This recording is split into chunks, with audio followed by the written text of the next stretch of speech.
All right, let's talk about a tiny three-letter word that holds more power than pretty much any other: ego.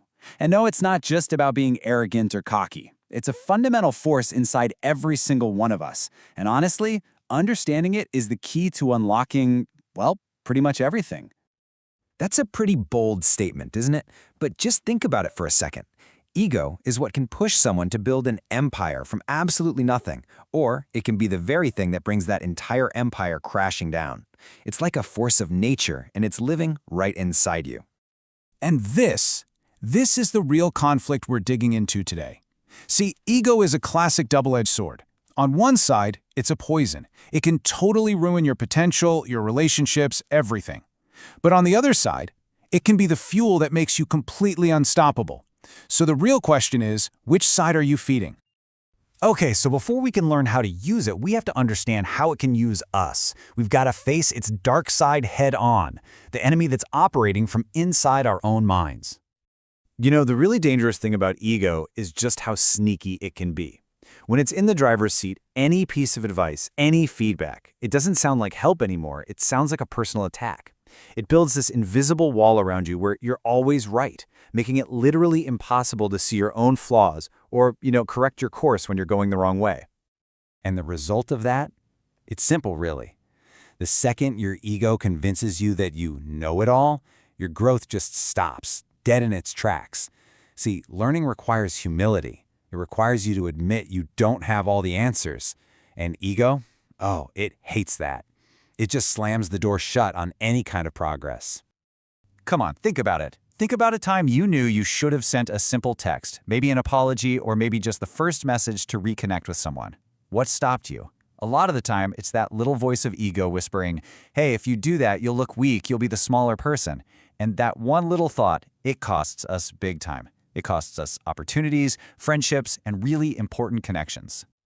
And that's really what it all boils down to, isn't it? An unchecked ego is obsessed with winning the small, meaningless battles right now.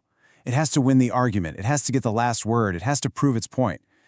But in that process, it so often makes you lose the things that actually matter: your growth, your relationships, and your real long-term success. But what if we could just flip the script on this? What if that exact same intense, powerful force could be channeled for good? This is where ego can transform from being your worst enemy into your absolute greatest ally. Now that is the positive ego. It's that defiant fire that just ignites when someone underestimates you. It's the part of you that flat out refuses to accept the limits other people put on you. And this isn't about arrogance, not at all. It's about a deep, unshakable belief in your own potential. So when you channel it the right way, ego becomes your personal power source. It's the fuel that gets you through that last lap when your body is screaming at you to quit. It's that unquenchable fire that burns on pure willpower when your motivation has totally vanished. It's the shield that protects your self-worth from unfair hits, reminding you of who you really are. And, maybe most importantly, it's that relentless inner push to learn, to grow, and to fight for your dreams, not to prove other people wrong, but to prove yourself right. So, you see, we've got two versions of ego: the master and the servant. The destructive ego, that's your master. But the constructive ego, that's your servant. The big question is, how do you take control? How do you get your hands on that master key? So how do we actually do it? Here's a super practical guide. First up, acceptance. Look, everyone has an ego. The goal isn't to kill it, it's to manage it. You can't master something if you're pretending it doesn't exist. So acknowledge it's there. Second, get into a learning mindset. In any situation, just ask yourself one simple question. What can I learn here? That question instantly puts you in a position of power over your ego. Third, actively seek feedback. The people who tell you the hard truths, they're your mirrors, not your enemies. They show you what you can't see yourself, and that makes them your greatest assets for growth. And finally, number 4, practice silence. You don't always have to justify yourself. You don't always need the last word. Let your actions and your results do the talking for you. That is true strength. Ultimately, it all comes down to a choice.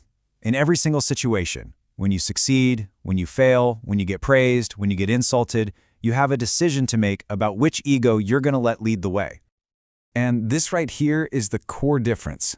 The negative, fragile ego is obsessed with status. It just can't handle being seen as anything less than perfect. But the positive, strong ego, it has a totally different priority: growth. It's willing to be humble, to bow to learn, because it knows that's the only real path to actually getting better. So I'm going to leave you with this question. Just take a moment and think about it, honestly. In your career, in your relationships, in your own personal growth, which direction is this powerful force inside of you actually taking you? Because the moment you find that answer, that's the moment your real comeback begins.